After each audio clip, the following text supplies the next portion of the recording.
Yes, make una watch this video and listen to what this Reverend Father and the Apostle said concerning the trending video, Evangelist Ebuka Obi and the testimony.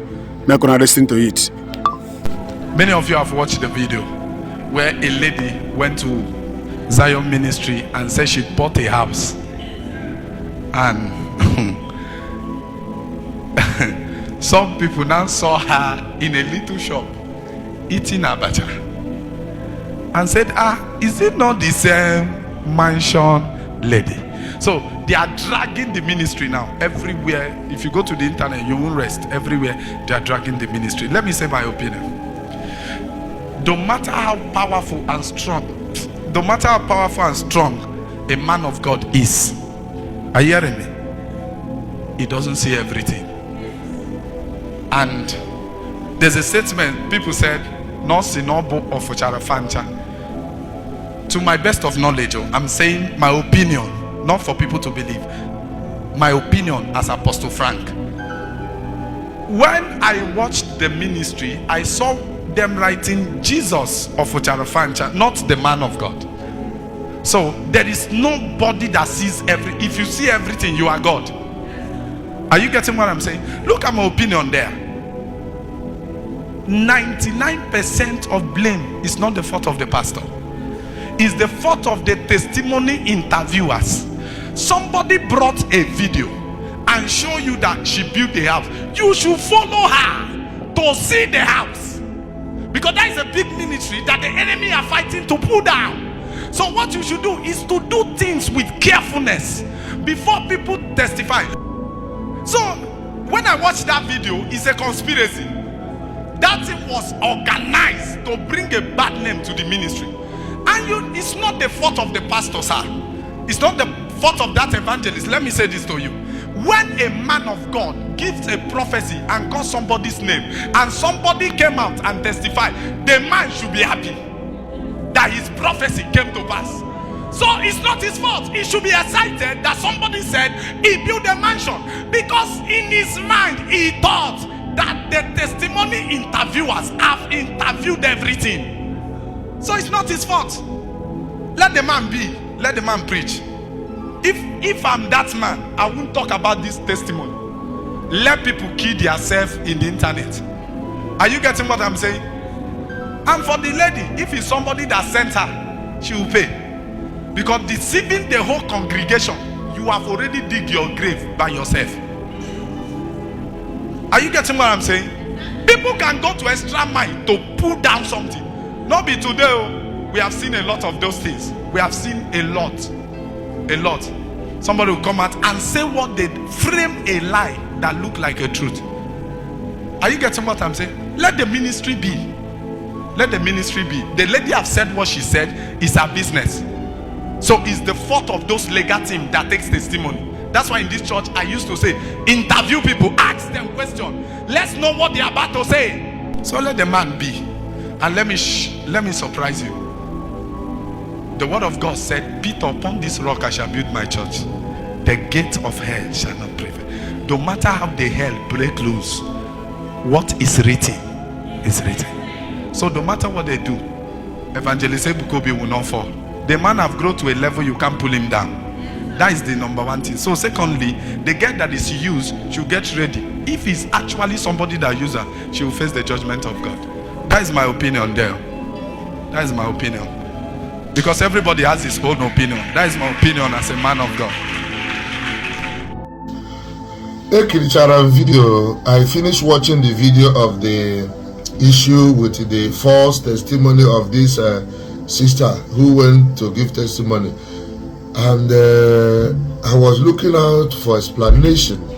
Because all this, when you see me struggling to put mouth in Zion things, is because Zion is not a tree that you can overlook. Number two, so all of us are interested, and it is a research can make a matter really what is going on there. I will come out and announce personally. I won't advise any of my followers to quit Zion. Make advice, but he just say, don't come to me. That's the thing. But it has not gotten to that. But I can tell you that it can come to that confidently and boldly. And if anybody wants to get to the heavens and pierce the sky, everybody, all of us are here on earth, and as long as I'm concerned, the Bible says that no one is an exception. All of us are servants of God. So when we write it, so we watch one another's back, because we have a correlation. So stay on your own, don't talk. So we do what you want to do, but I will always come out to say things. I expected a kind of clarification. That is very simple. But jumping from the fact that a woman gave false testimony, bagam, to the fact that the two priests are sponsoring people. He knows of two priests, that there's no connection. I didn't get it. So when the update was made on our page by our media team, some people started talking. They went to the extent of, calling I don't know who called my younger brother to warn me and all that. And people were writing and saying all kinds of things. So I want to ask a question. Whom do you think that can pull Ebuka Obi down? No amount of hatred of anybody. No amount. The only thing that can stop Ebuka Obi is if God decides to stop him, or if he himself, not even his workers, because people have come to believe there is an anointing that you will have, or there is a kind of emotion that will be in a ministry. Not even the scandal. Okay, no amount of scandal, people say it and it's real. That lady that they used to do RNG, she will stretch her hands. People like Chris Okafor in Abuja and all the pastors that use her to do RNG miracle, when that RNG busted, their ministry even multiplied more. So even the day I presume there is no personality in the crowd. There is no personality in the crowd. I know that who is who. Any reasonable person will be irritated by this type of news. It should not be said in the house of God. Now somebody there, why would this person come to give testimony? Why? If you see the words the lady were using, not about final bus stop, that was not a testimony, that was an advert. And with the way Ebuka Obi responded, if it is in exam, he got not.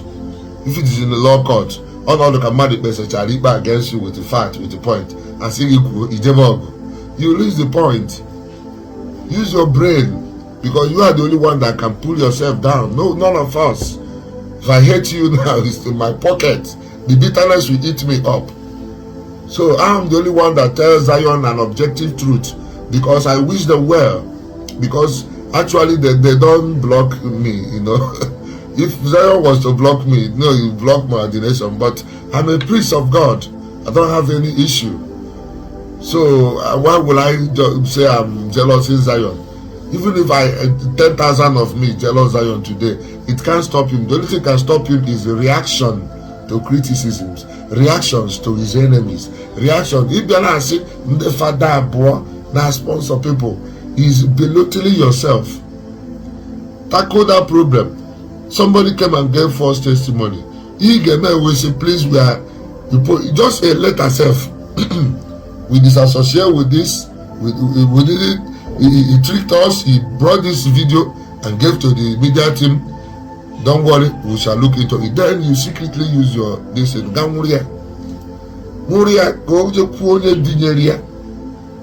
Then you find out who your real enemies are. And instead of just making such statement, I don't know, some people will think it's me, Father Nona East. Yes, I'm from the East, and I'm into the ministry. Equal, of two priests. You are indirectly indicting all the priests, including the ones that love you, that you don't know. There are many priests that love you.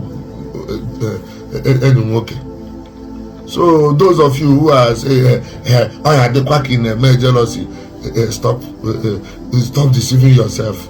You just must carry such a thing. Jealousy, jealousy, ministry may grow or ministry diminish. So there is no such a thing as jealousy. Everything is that Zion should be careful that the eyes of the world is on you. The main testimony, but don't do the one that infringe on people. And when something like this come up, the best thing is to find out a legal advisor who will write up something and publish a disclaimer. If you make anything, when anybody get make you go check anybody, and then when anything anybody can do about it, that is it. When anything anybody, stop defending yourself. You are too small to defend this massive movement. You are too small. Stop oversizing your importance. And if God raises you, let your confession be, the honor you have, you just defend the way you spoil it. People like Brachibo, Nevidomia, and criticize it. Father Manu will be my because Nevidomak, Father Bemonso, Nevidomak criticize it for me. I want people to criticize the people of mine, Brother Chibo of God's Agenda Production. Nevida Kimana Mekutekwari. Kikamari Gesi, Machamwetua, na call, if you're not the rock. Bafan Kitty, Faku, Vifaneku. Kitty. So the update my media team there in the morning. People now say we delete and we delete them again. Now my water name with this one. Obuna niya name na Zion. Aduro edo manya. Ufumbo sono ga apita kwa mdasi ono. Aka ma ajozu kuya.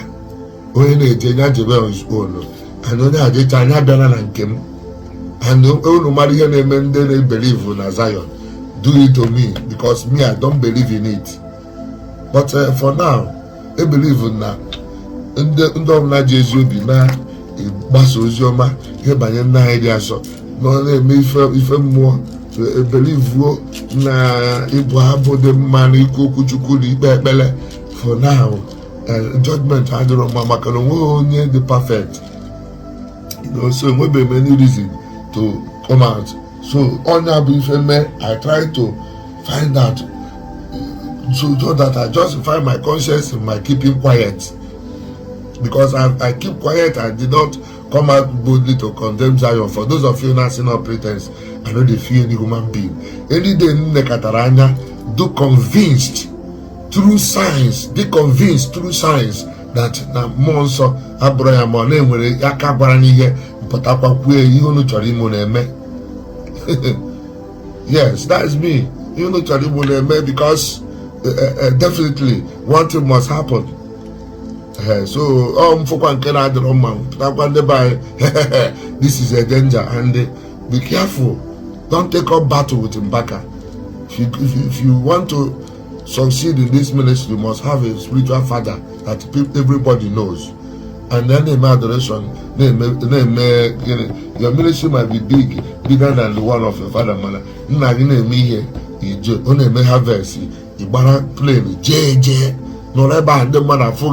Borrow your friends, borrow your children. No one canopy. Now you harvest. That's how Aburo Nini did in Baka. We just see Ebuka Obi as spiritually qualified. If it was here, happens here, and that wasn't up on a phone. No. I've seen a monster with your spiritual father. How many times have you gone to Jera adoration? You're a Catholic. You're supposed to be attending their masses. Don't be too busy your own. Don't be eating mouth. That's my own. So that our conscience are free. Because members all those things. If the God of Israel is not with you, one you are just kidding and fooling yourself. But if he's with you, no one can bring you down. So stop defending yourself. The only check on the to fear. be too erratic in check is all your dignity. No, that's not the way. So let everybody calm down and be careful. Now this no casino when you they intimidate. Be careful. Be careful. From what the one Daniel testimony. So people should explain what is going on. Every day, Zion. And look at the words that were used during the prophecy. They play the video. That had the lady. You see, picture and they have the right to say, and it is your duty to explain what is going on. And if it is arranged, you are just fooling yourself, because when you see now just rubbish.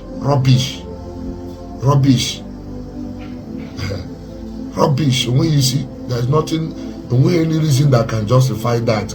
Chineke in everything. Stop all this now. So so that for those of you that say stop saying it. So as long as God lives, I will continue to prophesy and speak when it is needed for me to speak. That's why I'm on the media. God bless you. Thank you for watching this video. Like and comment and subscribe to our YouTube channel and watch the next video. Thank you.